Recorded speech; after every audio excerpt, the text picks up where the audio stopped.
Take. That's a wrap. Face off.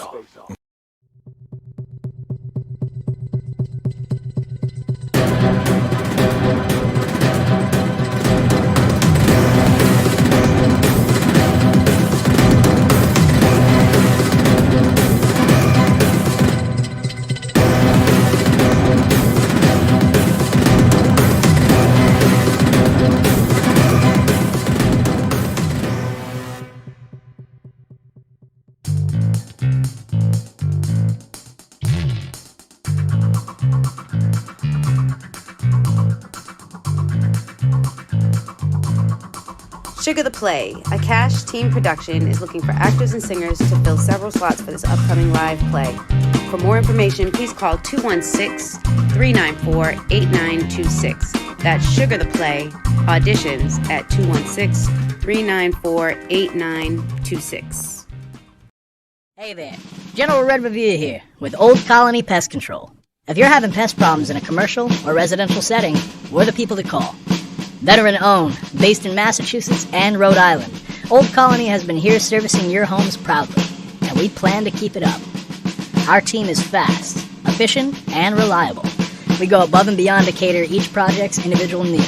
No task is too much for us, so give us a call. 774-400-5993. Again, the number is 774-400-5993. Hope to hear from you soon. General Red Revere, out.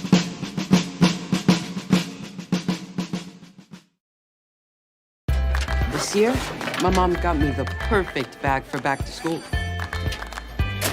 These colorful binders help me stay organized. These headphones are just what I need for studying. These new sneakers are just what I need for the new year. This jacket is a real must-have. My parents got me the skateboard I wanted. It's pretty cool. These scissors really come in handy in art class. These colored pencils, too. These new socks, they can be a real lifesaver.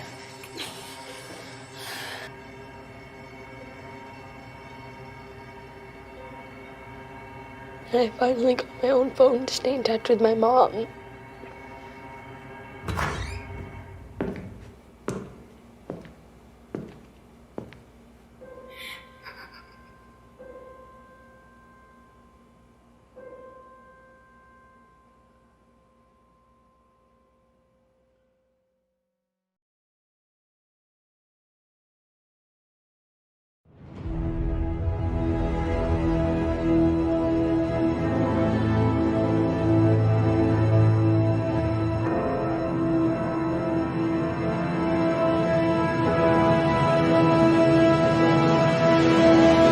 Master Yoda I am. And listen you must to hulazoom.com.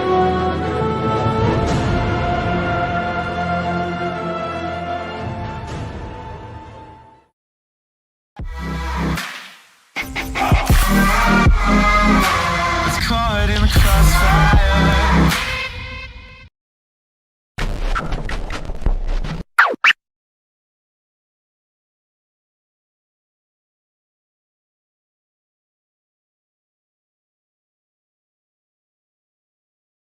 The following conversation is real. It took place on Tuesday, June 8th of 2004 between a Blonde Star advisor and a subscriber. Blonde Star emergency, this is Steve. Is there an emergency in your vehicle? Oh my god. I've locked myself in my car and the keys are on the outside. Ma'am, oh my god. Ma'am, I need you to calm down. Okay, it's just that the windows are rolled up and I'm starting to sweat. My keys are on the outside. Now, your keys are on the outside of the vehicle? Yes, oh my god. Now, does your car have automatic locks or... Yes. Okay, here's what I need you to do. Take hold of the inside of your door handle there. Are you doing this? The shiny thing. Grab the shiny thing. Okay, I've got it. Okay, now give that a tug. Okay. Did it open? Yes, oh my god, thank you. Okay, now what is that noise? Oh, that's my door alarm. Yeah, but that only happens if the keys are in the ignition, hun. Oh my god. You know what? Your keys are actually in your ignition. Yes. Okay. Oh my God, thank you so much, Blonde Star. That's why we're here. Do you need anything else? Blonde Star. Always on, because you're always blonde. Can you dig it? Can you dig it? Can you dig it?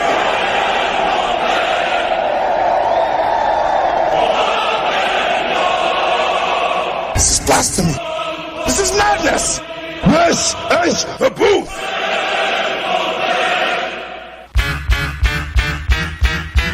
Staring down, looking at the blood-stained concrete.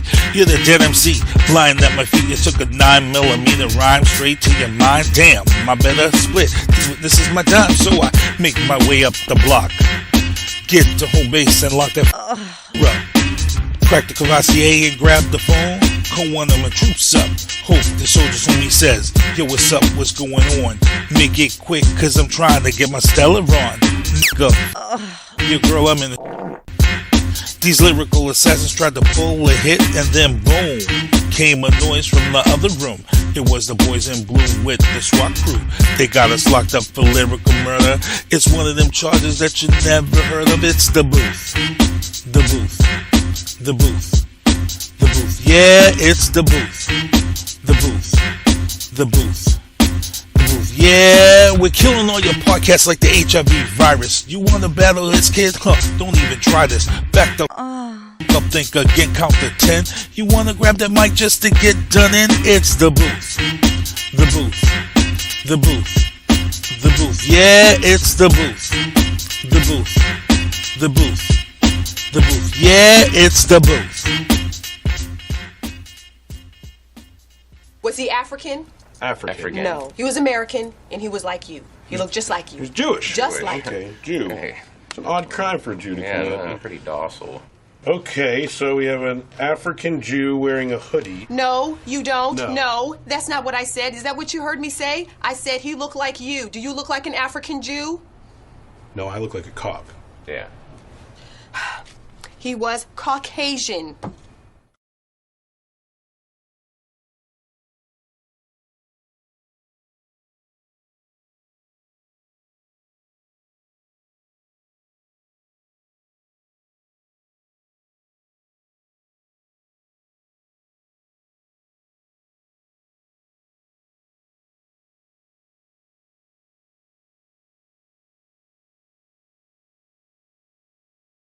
Testing 1 2 3. Looks like you got me now. It's your boy Sinista1 broadcasting live from the city of Champions. You are listening to The Booth. It is November 30th, 2021. Got a good show ahead of us, and I got to talk to you guys about some topics tonight. But before we go on, I want to talk about there was a school shooting in Michigan. One person, I believe, is dead. 6 were wounded.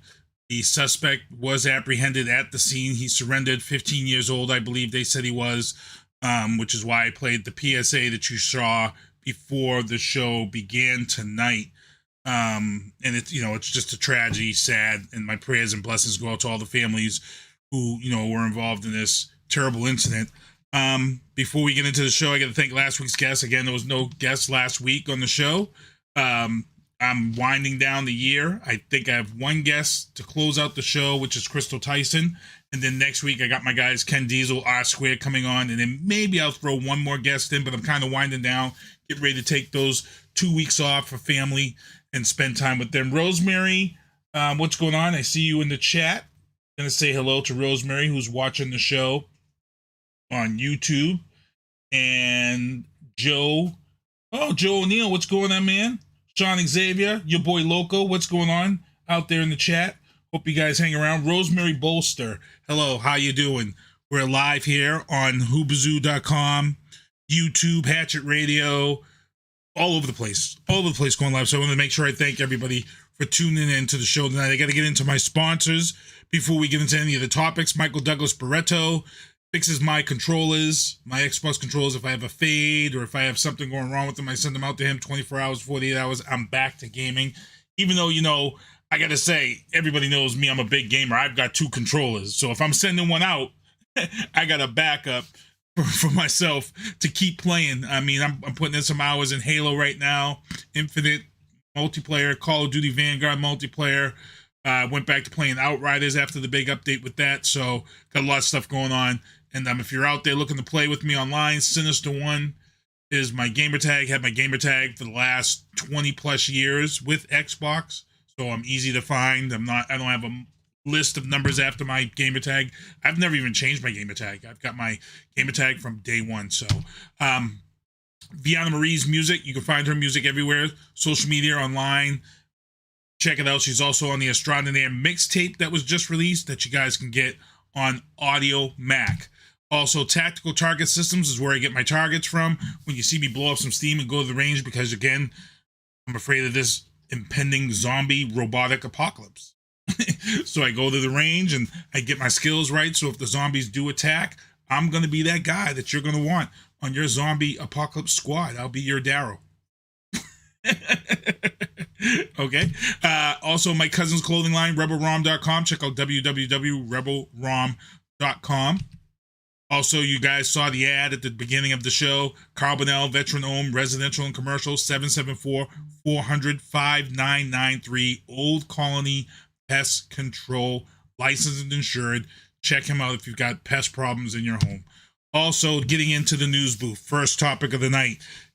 Youth football coach Derek Sheehan of Norwell was sentenced to 45 years for filming and sexually abusing 11 to 12-year-old children who were in a youth football program. This is a guy who got the trust of parents.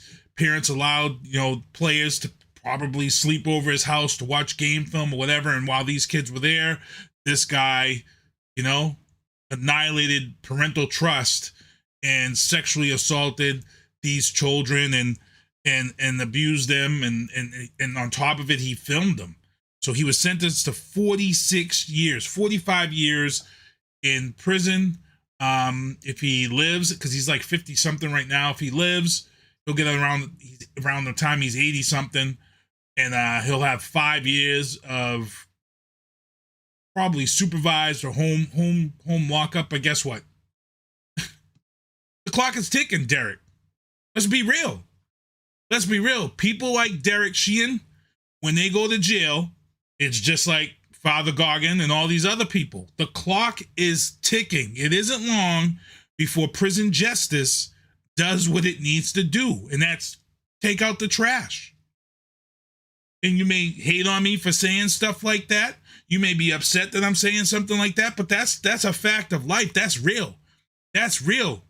You can have some of the grimiest, evilest people in prison. You can have white supremacists in prison. You can have hardcore black, what I'm saying, in prison, drug dealers, whatever. But there is one thing that's not tolerated in prison are child molesters. It's not tolerated. It's when the trash takes the trash out, that's what happens in prison. So, Derek, 45 years, I'm pretty sure if I had to place a bet down at Foxwoods on how long Derek Sheehan is going to last in prison, I'll give him 5 years. I'll put that bet on there right now. You can hate me. You can say something right now about me. Whatever. But 5 years. I give him 5 years before somebody ends up in a cell with him that doesn't like him and he ends up whatever. That's just a fact. That's just the realness of prison. That's just the realness of prison justice, street justice. So don't come after me if you're mad about what I just said, but I'm just feeling it. Rosemary, hello again. Joe O'Neill, what's going on? He said Ken is a zombie. Scooby. Oh, because of the Scooby-Doo. He's going to be a tight end. Joe O'Neill says he's going to be a tight end in prison, but Bubba leave him until he dies. No, he won't. I'm sorry, Joe. He ain't gonna make it 46 years. He's not gonna die of old age in prison. This dude is going to take care. They're gonna take care of him. Prison justice is gonna take care of him. He will either find himself hung or he will be whatever. But I predict 5 years this dude will last. They don't tolerate that. They don't tolerate that in prison. That's the one thing. Especially a youth football coach. A youth football coach misleading his trust of parents You know how many dudes are in jail whose kids play football? Bro. Sorry. He ain't making it. he ain't making it. Yeah, good. Less we have to pay. That's right. That's right. Also out there in news, I got to talk about this because, you know, with all this talk of defund the police and things of that sort and ways that we can change things, I've been following this Byrna handgun that's been released. So this Byrna handgun that's been released, it's a non-lethal weapon. It's a lot of police forces are starting to take this weapon to replace the taser because they've got a ton of liable lawsuits with the use of tasers when officers are not properly trained and you have a loss of life. So this Byrna is a non-lethal firearm which fires a projectile, still has a shell, and it's fired from CO2. And then this shell is slit open as it leaves the barrel. And when it hits, it splits and sprays a chemical agent that immediately gets into your breathing passages, your nose, your eyes, and it immediately puts you out of order, puts you down. I've heard a lot of people say, oh, no, it doesn't work. It's not going to help. This, that, and this. I don't know. A lot of police forces right now are in the process of trying Byrna. There's a ton of videos out there. They're gaining a lot of steam. I'm trying to find out if there's a stock in this because, to be honest, guys, if you're looking for a stock that you want to get in from the ground up, Byrna may be the one you might want to get in from the ground up because here's my feeling. If police departments decide to take this on and dump the taser, the stock is going to go through the roof for this as police departments will file. So what I want to do, guys, I'm going to show you guys a quick video of Byrna. This is the actual kit. They have a new firearm that's for sale right now. And what's nice about Byrna is you don't need a license to carry it. You don't need anything to carry it. It's because it's just a self-defense. It's like mace. You can just carry it on your person. And you can't be stopped for having it. You can't be charged with anything for having it. You can use it to de-escalate a situation and not have any issues as long as you use it properly. But check it out. I like this. I think this is something that's great for women. I think this is great for if you got a daughter and you got her on a college campus to protect herself. It's non-lethal. So check out this Byrna, and then there's like 2 videos, but it's good stuff. Here it is, the Byrna firearm. And this is the new model. This model just came out, and this is the promotion. It's the SD, and they have the HD model, and then they have a rifle. So check it out. It's pretty interesting. Like I said, I'm waiting to see if there's a stock option on this one. But keep your eyes on it. Here we go. Wanted police to delete my name social is Josh media. with Byrna Some new video Technologies, shows and Rittenhouse this is our interviewed detailed by breakdown of the all-new Byrna SD launcher. The SD is the embodiment of Byrna's commitment to innovation and constant drive to provide the most advanced, less lethal self-defense tools on the market. While having a similar form factor and size to its wildly popular predecessor, the HD, the Byrna SD has several notable upgrades. The first is the SD's new raised textured honeycomb grip pattern, which allows the shooter better weapon control in all conditions, even when wet. The SD also integrates upgraded 3-blade fixed sights that allow for quicker target acquisition and a more consistent sight picture. The SD's biggest upgrade resides in the trigger mechanism. The completely redesigned system includes a flat trigger interface, which helps increase leverage, creating a smoother trigger press for the shooter. This new design has also allowed Byrna to decrease the weight needed to activate the trigger to under 6.5 pounds, similar to that of many semi-automatic pistols. This makes rapid and precise follow-up shots much easier for shooters of all types. If you're ready to level up your self-defense game, the SD is here to provide you with the ultimate advantage in less lethal. And until next time, live safe.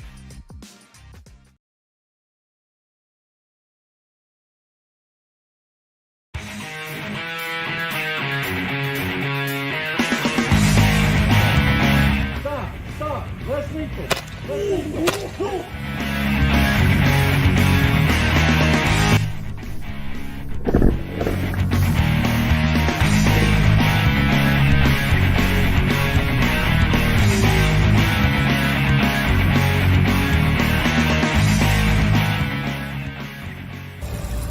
fight like instantly left. That hurt. Oh my God, yep, it's in my eyes. I don't think I can open my eyes and leave them open right now. My throat's on fire. Like, it's in my throat, it's in my nose. So earlier you said that you instantly took your fight away. Oh yeah. What do you mean by that? Like, if I was an assailant trying to come at somebody, no, I'm good. Like, as soon as it made contact, like, I could just feel like the effects of it. Right. Definitely would rather take a taser than this any day of the week. Byrna, as you guys saw, that is the product, and you know, it's something I'd like to see a lot of police departments add. I'm not saying take away the firearms, but I'd like to see the taser be replaced by this. I think this has got more stopping power. You know, it doesn't allow you to have to be, you know, with the taser, you have to make sure you get the electrodes right, and you have to make sure that the setting is right, and sometimes people don't know how to properly set them correctly, and this is where they have the lawsuit. So I really like this product. I like seeing the fact a lot of police forces across the country are looking into this. They're all adding their videos to the Byrna YouTube. Byrna actually has a YouTube page, and police departments across the country have been adding their videos to this page, which is what caught my attention. And there are a lot of police departments, man, they're really looking into changing over to this non-lethal firearm to add to their, you know, their repertoire of things that can help them de-escalate the situation without possibly taking a life. I would, like I said, keep my eye out. I'm going for stock.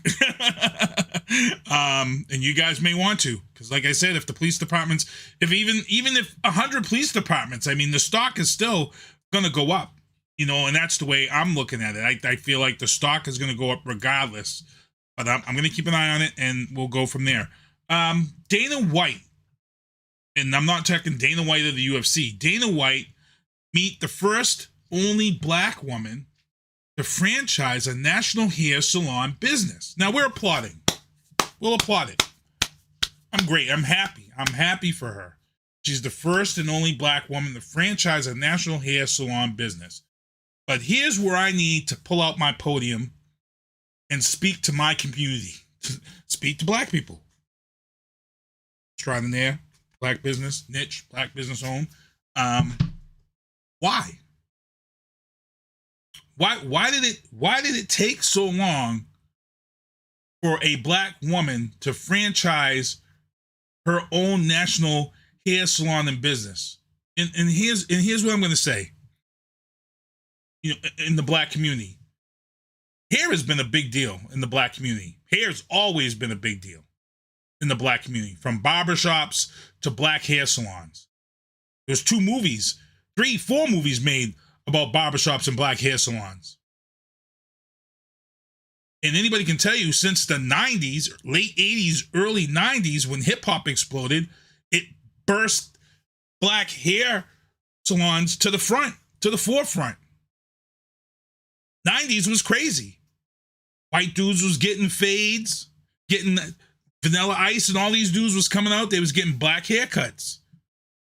A lot of my white friends growing up were going to black barbershops and getting the black haircuts, the black style haircuts on white hair.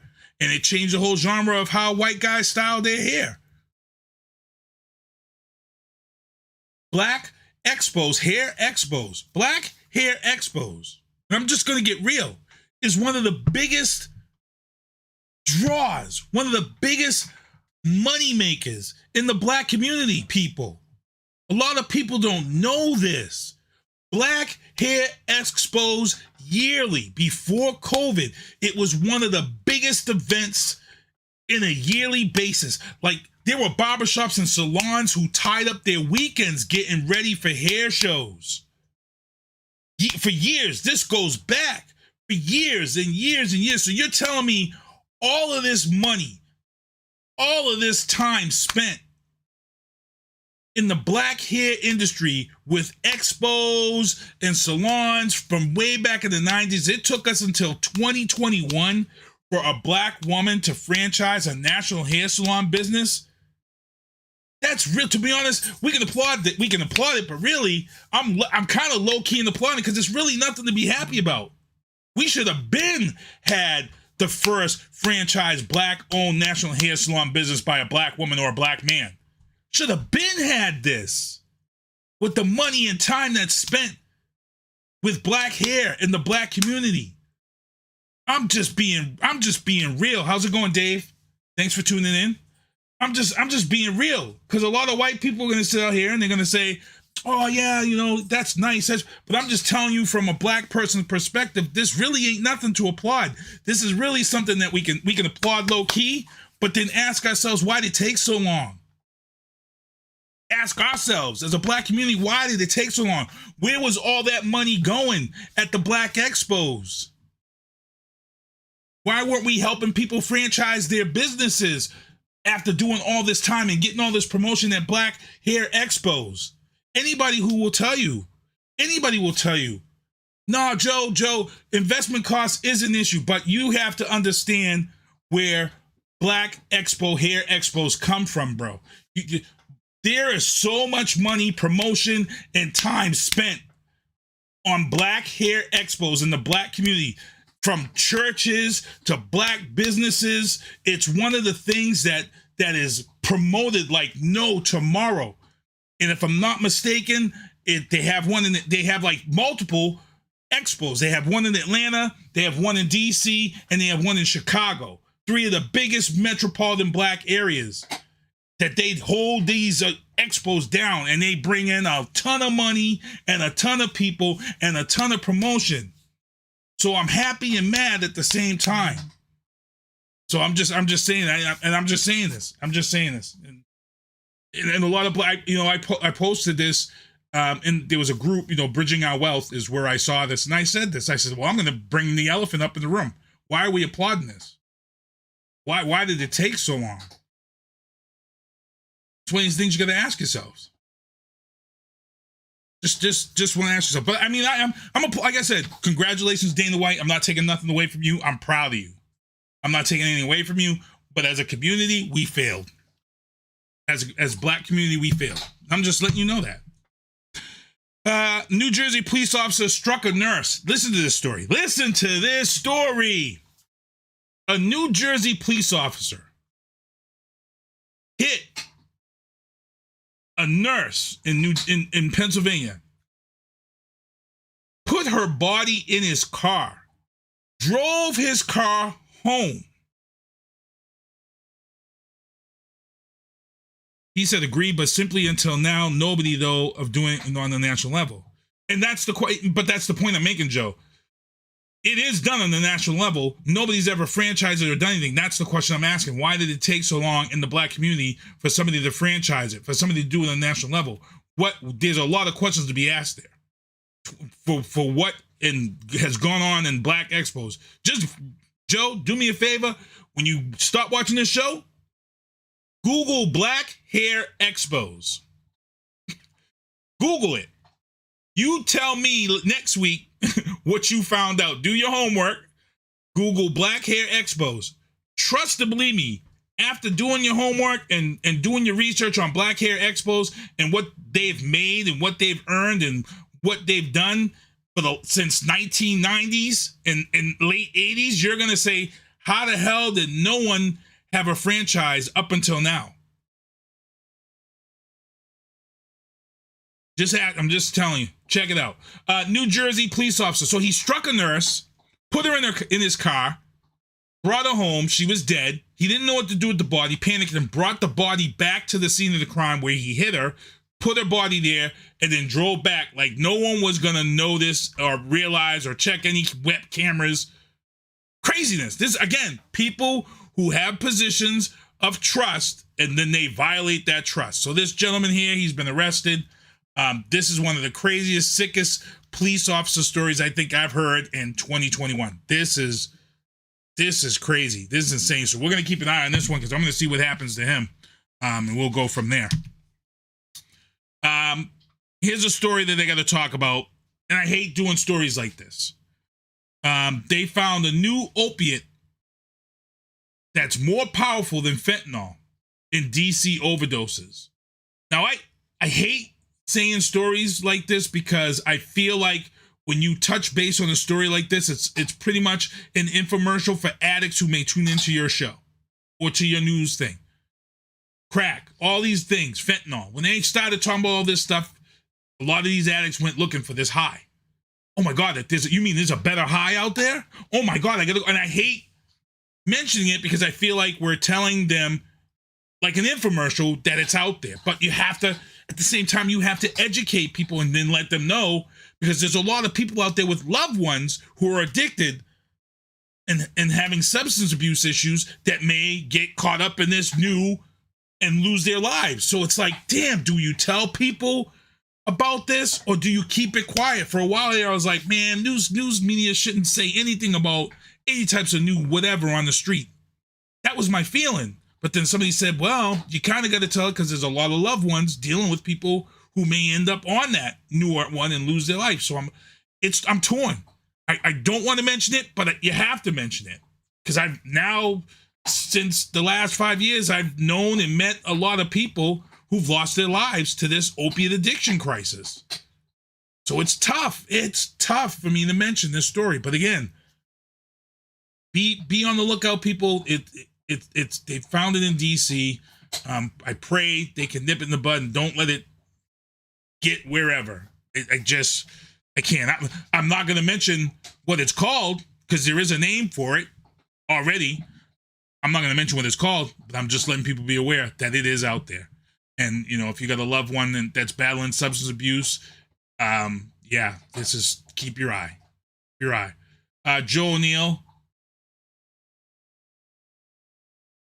You'll have to look at the story. It was I want to say it might have been Paterson, New Jersey. Joe is where the story came from. He was a police officer.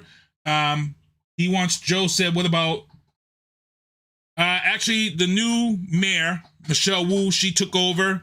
The first thing she did was she went down there. They're cleaning it up down there. Shattuck Hospital is the new site. They're building like temporary little wooden cottages, and they're going to be housing a lot of the people from Methadone Mile at these cottages down at Shattuck Hospital up in that area. But all that does kind of is move one problem to another problem, even though that Methadone Mile area needs to be cleared up because that area is a hot mess. I try to avoid it every chance. Yep. So I want to get out of there. Heading into the legal booth. Wendy and Kyle Rittenhouse. Here we go, people. Wendy and Kyle Rittenhouse claim they fired their first lawyer, Lin Wood, because of his support of the election fraud and conspiracy claims that the election was fixed. And they claim that when he took his picture with the Proud Boys and flashing the white supremacist symbol and wearing the shirt while out on bail before his trial, they were claiming that, here's what they said, okay? Here's what they said. They said that Lin Wood set them up. They had no idea who the Proud Boys were. They had no idea that they were white supremacists. They had no idea what the white supremacist symbols were that he was holding up. He had no idea that the shirt he wore. All of this stuff is what Rittenhouse and them are saying. Now I'm going to show you guys a quick video, a quick picture. So we have a picture last week. I'm not going to show you the picture. I'm going to show you the video. The picture was after Kyle Rittenhouse claimed all this crap about Lin Wood and doesn't want to support the election fraud. Okay, Kyle Rittenhouse 2 days later, guess where he's at? He's in Mar-a-Lago with President Trump. He's with President Trump in Mar-a-Lago, but he don't support this and he don't support that and he don't know this and but that.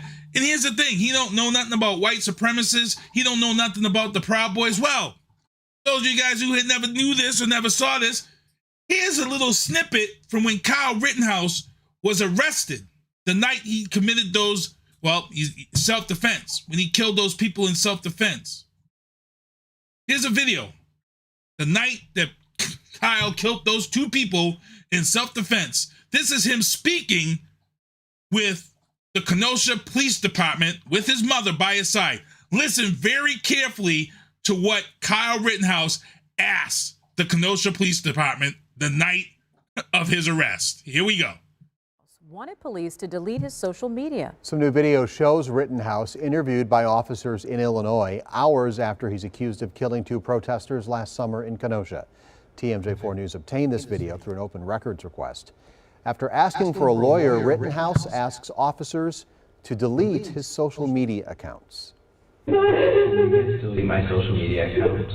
Like, after you guys take your warrant to go through all my... Can you make sure everything, like my social media is deleted? Those social media accounts showed Rittenhouse in the front row of a Donald Trump rally, as well as posing with weapons. He's out of jail after posting $2 million bail, much of that paid for through public donations. Why?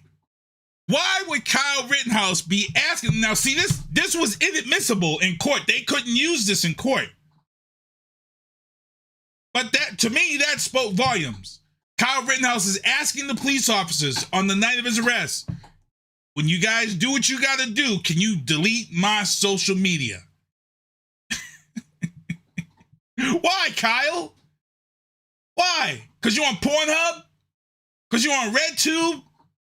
No, hell no. Y'all know why Kyle wanted his social media deleted. Exactly in the pictures and videos that you just saw. That's the reason why. That's the reason why Kyle Rittenhouse wanted it deleted. And anybody who's going to come up to you and say, oh, Kyle's and his mom's is going to sue President Biden for calling him a white supremacist, and he's not a white supremacist. Well, you know what, people? Tell him you watched the booth. Tell him you saw the exclusive video of Kyle Rittenhouse talking to Kenosha police the night of the self-defense, and he asked to clean my computer, delete all my social media, and then they show exactly the type of things that's on his social media and in his computer, and God only knows what else was in his computer. You can leave the comments here, people. If you never saw that video before, you can share it with your friends. I'll tell you that much. That's coming right from the horse's mouth. Right from the horse's mouth. Delete my social media, please, after. It's almost like that scene in Suicide Squad when Will Smith pulls the gun. They give Will Smith the gun so they can show if he still has it. And he puts the gun on the dude that's been an a-hole the whole time, the SWAT officer, the prison guard. And he says, if he kills me, clear my web browser. That's what that just reminded me of. Cranberry ginger ale today. So if people are wondering, every week I've got my Sandy Lablo All-Stars cup for Van Bates, rest in peace. Everybody kind of wonders what's Sinista1 drinking this week. What's in my cup? Cranberry ginger ale. We're coming off of Thanksgiving, heading into the holidays. They had a lot of apple juice. Usually I always drink apple juice while I'm on the show, or water, but this week, probably next week, I'm on a cranberry ginger ale kick. Kind of what I got right now. So again, Wendy Kyle Rittenhouse, it's just funny stuff. Just hilarious stuff. Hilarious. So they're going to try to claim that that's their reason for firing Lin Wood. We'll see. We'll see. I think a lot more truth is going to come out about this. Also, let's see. I think we're still in the legal booth here. I believe we are. Yeah. Oh no, there's the picture. There's the picture of him right there with Donald Trump. 2 days after he said they fired Lin Wood for his beliefs, and Lin Wood was a Trump supporter. And 2 days later, you go and take a picture with Donald Trump. Contradictory? Much? I'd say so. I'd say so. Convicted Florida man who gleefully carried Nancy Pelosi's podium around the Capitol on January 6th. Guess what? He wants to go away, travel, and meet his family and see his friends on Christmas. I'll be home for Christmas. No, you won't. No, you won't. No, you won't. You're going to stay your ass at home, and they better tell him to stay his ass at home. You in jail. You committed a crime, a federal offense. You're an insurrectionist. You stormed the Capitol on January 6th. You don't get breaks. You don't go to visit your family on Christmas. He said he got an uncle who's sick and might pass away. Oh, well. Oh, well. You should have thought about that on January 6th. When you was taking Nancy Pelosi. You could hate Nancy Pelosi. When you thought you was taking her Speaker of the House podium and waving and taking pictures on social media. Now you want us to have sympathy on you and let you go visit your family and friends on Christmas? Hell no. Hell no. You're going to stay exactly where you are, locked up. Locked up. The nerve of some of these people. The nerve of the entitlement of some of these people. Like, really? Really? I hope he's denied. I hope his ass is straight denied. Milestone victory in the legal booth. 3 major pharmacies, we've been following this on the show. 3 major pharmacies have been now found responsible for the opiate crisis. CVS, Walmart, and Walgreens. They're going to pay. Ooh-wee. They are going to pay. Pay.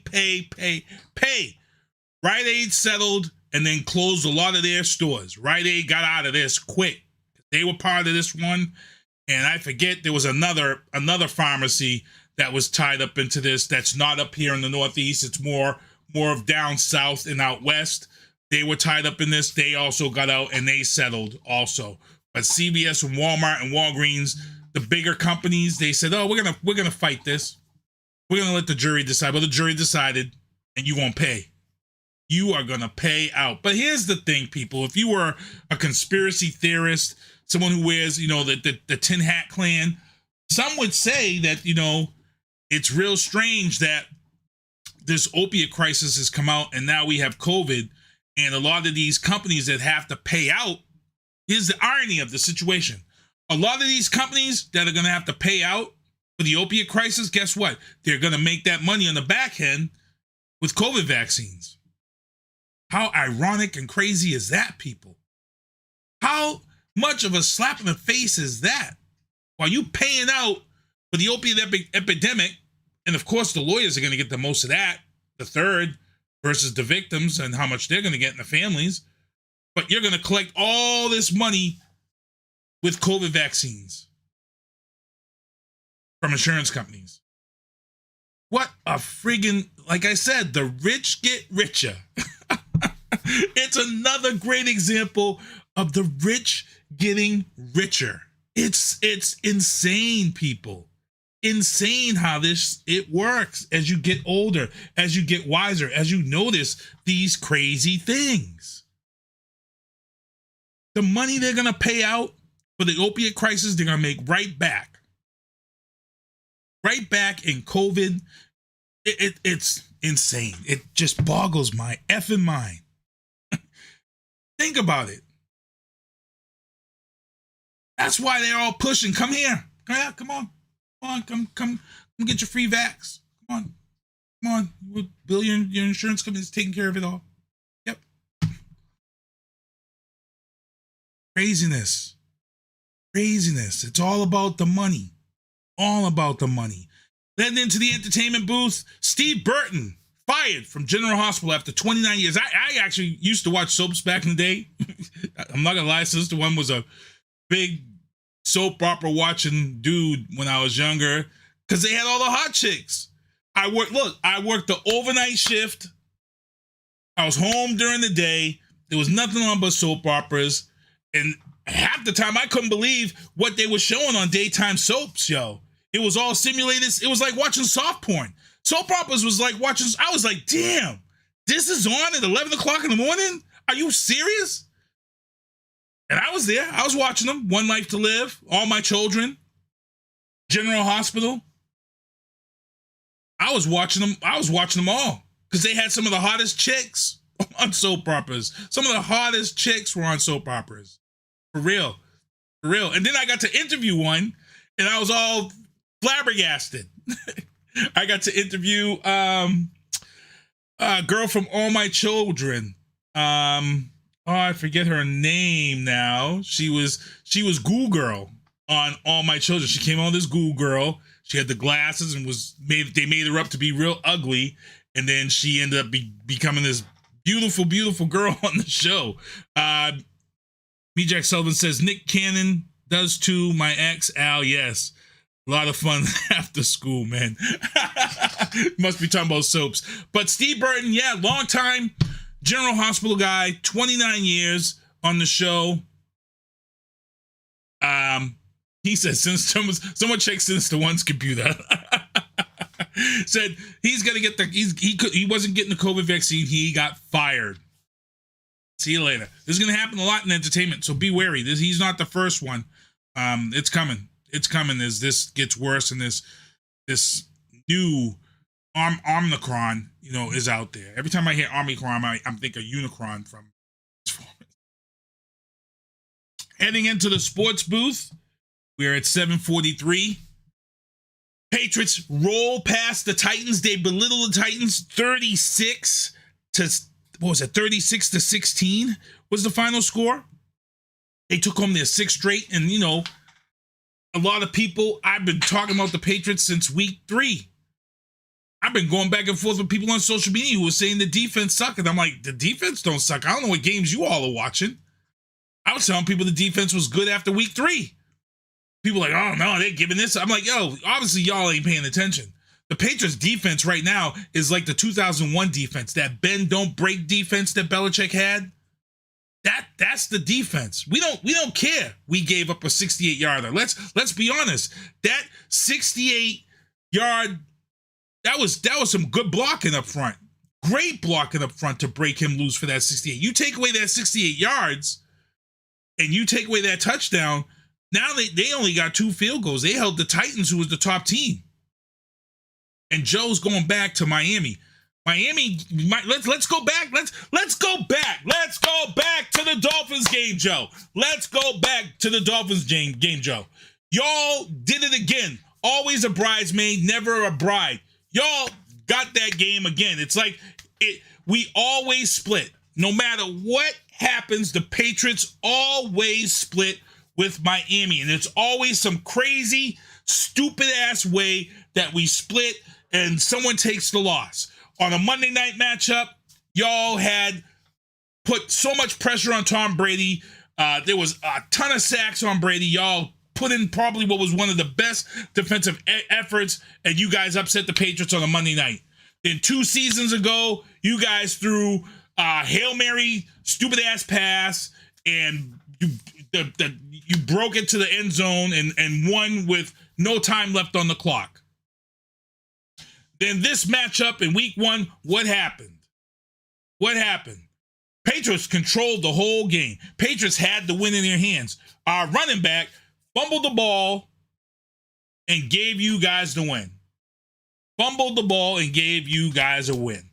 Gave up the ball. That was a game that would be won by the Patriots. So right now, really the only real big loss the Patriots have, the real defeat, is the Saints. Because Tampa Bay had to go toe-to-toe and had to play 60 minutes of ball to beat the Patriots. And the only reason why Tampa Bay got out of here with a win is because Nick Folk's field goal hit the post. Other than that, Tampa Bay would have been going home with a loss. Dallas came here. Dallas had to go 60-plus minutes. They had to go overtime. Dak Prescott played out of his mind and still had to take overtime to beat the Patriots. Week 3, I said this team was hashtag the most dangerous team, and people were laughing at me. People were clowning me on social media. You don't know what you're talking about, this and that. Look, bro, I do know what I'm talking about. I've been knowing what I've been talking about for the last 20 plus years and then some about this team. I'm dead on. I'm usually always dead on. And Joe, you can vouch for this because I was on your sports show for this very reason. Sports Page with Joe O'Neill. Time and time again, we talked about this stuff, and everything we talked about on your show was dead on. Dead on. The Patriots are the team, and now everybody's saying it. With everything that everybody's talking about out here right now in the sports world about the Patriots, about them being the most dangerous team, about how nobody wants to play them, how this and that and this and that. Yo, if you've been watching the booth and watching this show since week 2, I've been saying all this stuff. Everything that these multi-million-dollar sportscasters and stuff are all saying on sports radio and sports TV right now, I've been saying it. What Boomer Esiason said this week on there, I was saying it. I was telling everybody all this about the defense. I told everybody. 9 defensive players sat out last year. 9 veterans sat out last year. You can't take the Patriots defense worth a grain of salt from last year. You can't even take that whole entire COVID season. I'll say it before and I'll say it again. Tom Brady in Tampa Bay, if it wasn't for COVID, they probably would not have made the Super Bowl or won. But they benefited from COVID. Tampa Bay, they did. They got some great matchups at the right time with people with COVID out. The season was messed up because the schedule was getting changed over and over. Games were being played on Wednesday night, Thursday nights, and Tampa Bay benefited. They got their games won that they needed to get won. But I'll tell you right now, last year, if it was a full 16-game season and no COVID, I don't think Tampa Bay would have won last year. I really don't. I really don't. That opening with you, with me and giving you CPR, that's actually on YouTube. Joe, that episode, that show. So, again, Patriots just won their 6th straight. Monday Night Football is coming up. Buffalo. This is going to be a playoff atmosphere game. They're in Buffalo for the first matchup, and then in 2 weeks, because they have a bye, and then they have the Colts, and then they have Buffalo. It's this 3-game stretch is, I'm just going to say, it's a tough stretch. It's a tough stretch. They got to take 1 from Buffalo. They got to take 1. I don't think they're apt to take 2 from Buffalo because Belichick don't like to show teams that he has close matchups with. He don't like to show everything. He don't like to show everything. So I'm expecting Belichick to just leave a little bit off the table on Monday night. Off the table. Yeah, I think you're right, Joe. I think Monday night's game, I think he's going to let his defense dictate this game. Now, they brought a running back in this week. They brought a running back in because J.J. Taylor has COVID and he's out. So they did bring a running back in, which lets me believe, like I said last week, they're going to run the ball. They are going to run the ball and let the defense win this first game. They don't want to show a lot of Mac Jones in this first matchup against Buffalo. I think they want to win on the ground and win with defense. I think they want to go in there, control the clock, smack Buffalo in the mouth, and just run that ball. Rondre Stevenson is turned out to look. When I saw him playing at the Eagles preseason game when me and Ty went down there, I'm like, this kid is going to be a problem. That whole grinding it out, I think that's what we'll see. I think we're going to see that. We're going to see that. The Colts after the break scares me. Because Jonathan Taylor is my running back in fantasy, and damn, they're going to have to do whatever they can to stop this man. They're going to have to. Yeah, Mac Jones, I had said this. I had talked about 3 people that I wanted the Patriots to get a quarterback, and I had somebody on one of the Patriots groups that I had put in there that my 3 picks, they said I played too much Madden. It would never happen. And we got Mac Jones. So... So, again, don't doubt me when I talk about stuff. In MMA news, UFC's Cody Garbrandt has dropped down to 125 for his UFC 269 fight in January. Now, I've had fighters on this show. I've also had a UFC fighter on this show, Peter Barrett.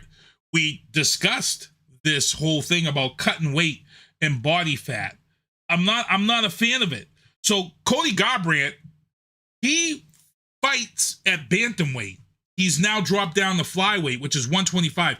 And there are some pictures of Cody Garbrandt that he looks horrible. Sorry. He looks horrible. And number 2, if you have no body fat, because that's what they're saying, like he has no body fat. That's dangerous. That's dangerous. I've seen it over the years. Only one fighter has taken a drastic weight cut and has succeeded. That's Jose Aldo. It's the only guy. Conor McGregor did it. He failed. We've seen it time and time again. The drastic weight cuts is not good. And when you have, when you have no body fat to burn in a fight in MMA, it's not good. You're talking, if you get into a drag out 5-rounder or even a 3-rounder, three rounds, 5 minutes, and you on the ground and you rolling, and now you've turned into a lot of wrestling and not much stand-up. Guess what? You don't have much fat to burn in that cage. Cody Garbrandt's talking about he has no body fat. Okay, that's nice. That looks good. That's all great. But guess what? When you're in that cage and you've got 3 rounds at 5 minutes each, and you've got no body fat to burn because you had to struggle just to make that 125 at the flyweight, I'm sorry, it's dangerous. You start burning up your kidneys. You start burning up internal organs if you get into a fight that's gonna take you the distance. I pray, I worry, I fear for Cody Garbrandt. Why? Because I have a personal attachment to someone who lost their life. Lost their life in the cage. Kidneys shut down. The person died.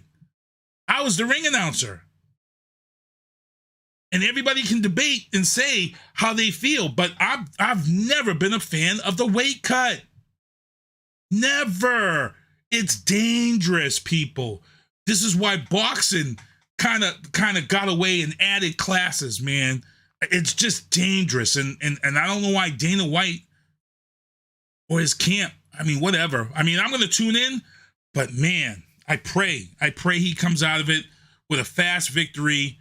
And he doesn't have long effects. Yeah, Joe. Yep, effect is longevity. A lot of people don't know boxing who don't know MMA. When you make this drastic weight cut and the stress that it puts on your body, some people, like I said, Jose Aldo is really the only guy I know that's done it and has been successful at it. But almost every other fighter has never really recovered from doing a drastic weight cut. So, look, we'll have to keep our eyes out. 7:55, 5 minutes left to the show. We're going to get into the Biden bombshells. Another topic I got to get into here. And there was a lot of topics this week that I could get about it. You're going to have to, Joe O'Neill says you're going to have to ask Dana White about it. So Dana White knows all about this. This is why they added certain weight classes. They know about it, but they also know what puts asses in the seats, you know? And I get it. Cody Garbrandt, he's a name. He's going to put asses in the seat for the flyweight fights because there's not really many flyweight guys attracting people down there. So Cody Garbrandt is going to put asses in the seats and get tickets sold for that flyweight division. I hate to say it, that's kind of what it's all about, to be honest. That's just real talk. That's just real talk. So we'll see. It's going to be interesting. Like I said, I just pray, God forbid, nothing happens to him dropping down. And there's pictures, people. If you want, just Google Cody Garbrandt, UFC, and Google flyweight. Because if you Google him, mostly what's going to come up is his bantamweight pictures. And he's going to look real healthy. He's going to look at his proper weight. You want to make sure you put flyweight in there when you Google it, and then you're going to see what he really looks like. And I'm pretty sure a lot of people are going to say, you know, yeah, I'm getting ready to close out in 5 minutes, Joe. 4 minutes. Thanks for tuning in, man. A lot of people are going to say, Jesus, wow, you're right. You know, and a lot of sports athletes and a lot of people who are in sports medicine are going to, you know, they're going to talk about the loss. And I would have loved to have gotten somebody on here, but I got 4 minutes to go. Let's get into the Biden bombshells. OPEC is crying me a river. If I could put Justin Timberlake on right now, I'd put the Cry Me a River song on for OPEC. And here's where I get into this debate with a lot of people online in regards to gas prices. You know, I went to the gas station the other day and, you know, someone had put stickers at the gas pump and said Biden did this, and put gas stickers where the price per gallon is. You know, it's real cute, it's funny or whatever. But again, to misinform people. The misinformed people are putting these stickers up. The president has no control over gas prices. To be honest, mayors and governors have more control over the gas prices than the president. Why? Because mayors and governors can initiate taxes on your gas prices for your cities and states and towns. They actually have more control over your gas prices than the president. The president really has no say over the gas prices. Gas prices worldwide, nationwide, are controlled by OPEC. It's always been controlled by OPEC. The two warring families of OPEC control it. And guess what they've done? They've done the same thing that the shipping industry has done. They've created a way to use COVID to maximize their profits and get filthy rich to recoup the money that they lost during COVID because everything was shut down. Nobody was traveling. Nobody was buying gas. And I know it firsthand because I work my regular gig in transportation where I went from ordering almost 18 to 19,000 gallons of diesel monthly to 9,000 gallons almost every 2 months. For a while there, I didn't have a fuel delivery for almost 5 months. Because we only had 4 buses on the street at Logan Airport. So here's the thing. Here's the problem. You want to know why your gas prices are real high right now at the pump and why we may reach $5 at the pump? It has nothing to do with Biden. The problem is that, one, OPEC didn't prepare for this demand that everybody knew and foresaw coming. OPEC didn't prepare for this so bad that they don't have enough barrels to put the demand of oil that we have out there into barrels and get it shipped out. There's 21 million gallons of raw oil ready to be shipped so the prices can drop at the pump. But guess what? OPEC didn't foresee this, didn't order enough barrels to be made to handle this explosion of need for this product. They didn't foresee this. Yeah, they did. They knew this was coming. They knew this was coming. And they could have prepared for it by ordering more barrels so they could transport and ship the oil out. They could have done all this crap, and they didn't. Why? So they could create demand and push the prices up per barrel. So by January, we may end up seeing a price per barrel at $150 price per barrel. Because once they get the barrels, the demand is going to be needed, and they're going to set the price at whatever they want and get it to wherever. Hence the reason why Joe Biden wanted the Federal Trade Commission to look into this. Because it's wrong. And once again, it's the rich get richer, the poor get poorer, and the middle class carries everybody else on their effing backs. Because that's what this is all about. So the next time somebody tells you, oh, Joe Biden's the reason why my gas price, no, it isn't. Slap him upside the head. It has nothing to do with Joe Biden. It's all about OPEC. OPEC. And to be honest, the only way we are going to get out of OPEC is go electric. That's the only real true way to get out of needing them in our lives is just try to go electric quick. And it's coming. Automation and electric is coming. Because natural gas is fading out. There's a lot of issues with natural gas now. So everybody's really pushing electric now. So, hey guys, it's 8:01, 8:30 is Matty C's Sports for You and Me. He's got Joe Penafiel. The party is going to be on. Cage Titans fighter out of Florida. He came up here. We saw him fight at Cage Titans 50. He's going to be on the show tonight. You want to make sure to check that out. Get Igdalia Medina is another guest he's got on. She will be on the show next week. And then he'll have some interviews he's going to close out the year with because he just was at the Holiday Bash for CES this past weekend. So going to get ready to get out of here. I got to thank everybody for supporting the show and checking out those beanies over there and a lot of the things that I've been trying to, hold down, get done. It's great to see the support from you guys. Love you. Also, the podcasts that I'm involved with, G Talks Football Fall Podcast, Driving the Circuits, Oscar Mike Radio, Happy Hour with Lido, Maddie C Sports for You with Me, Talk Back with Gloria Shea. She has a play that you guys have been seeing the ad for, Sugar to Play. that plays before my show comes on. We're actually having the first Zoom audition. What's up, Tyrone? Tyrone Washington watching the show. Good stuff. Got to thank everybody again. So she's got her thing coming up. Also, Dave Haggerty. I saw you in the chat, Dave Haggerty. He won a shirt from ilovebostonsports.com. I've also got a winner from overseas. I got to get him a shirt. There's 2 more people I got to get a shirt before we close out the year. And then I got to pick a winner from tonight for a shirt. But Dave Haggerty, I Love Boston Sports. I want to thank you for coming out. I got to thank everybody for hung out with us at the It Factor this past Sunday night in Waltham. Me and Vianna Marie were guest judges. Good stuff. The It Factor. Also, there's a picture of me, Vianna Marie, and Benson. If you guys remember Benson, I had the DJ battle with him on New Year's Eve. Prince against R. Kelly. And Brittany over there on the right-hand side. She was there with us. She was also one of the guest judges. Got a Christmas toy drive coming up for Boomtown, Boom Squad Radio. Friday, December 10th. Vianna Marie is supposed to be performing at this event. $20 at the door. Also, another Christmas drive I got to mention here in Brockton, but I got to also mention this 3rd annual Women's Empowerment Benefit, December 12th, 1:30 to 4:30, Blessings Lounge. This is going to be a great event. Also, you want to check that out.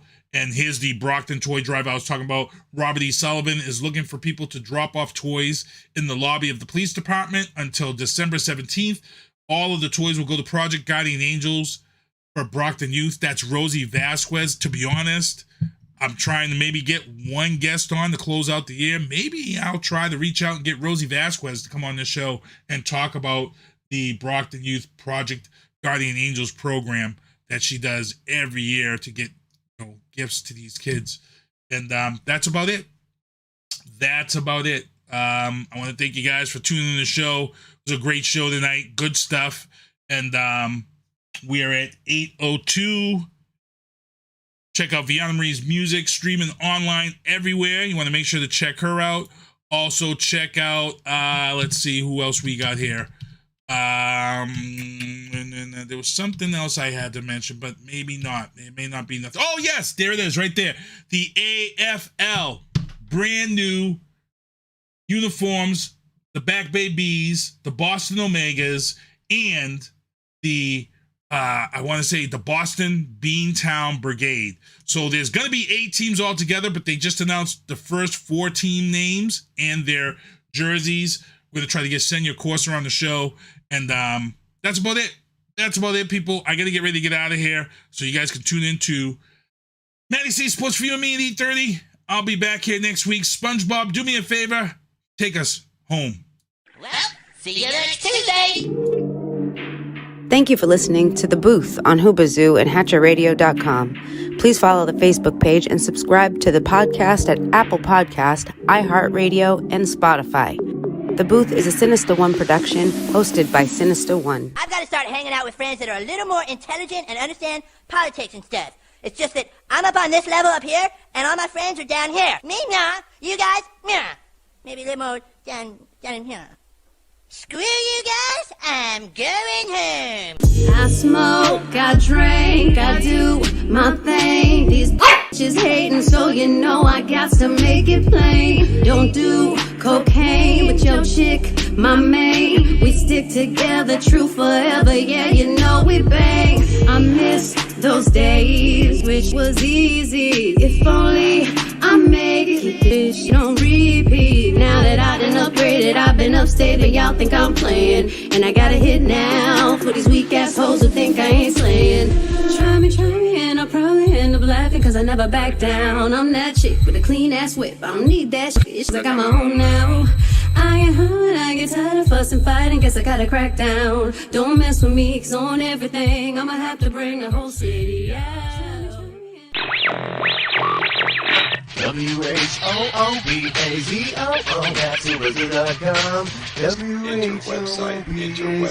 Enter website.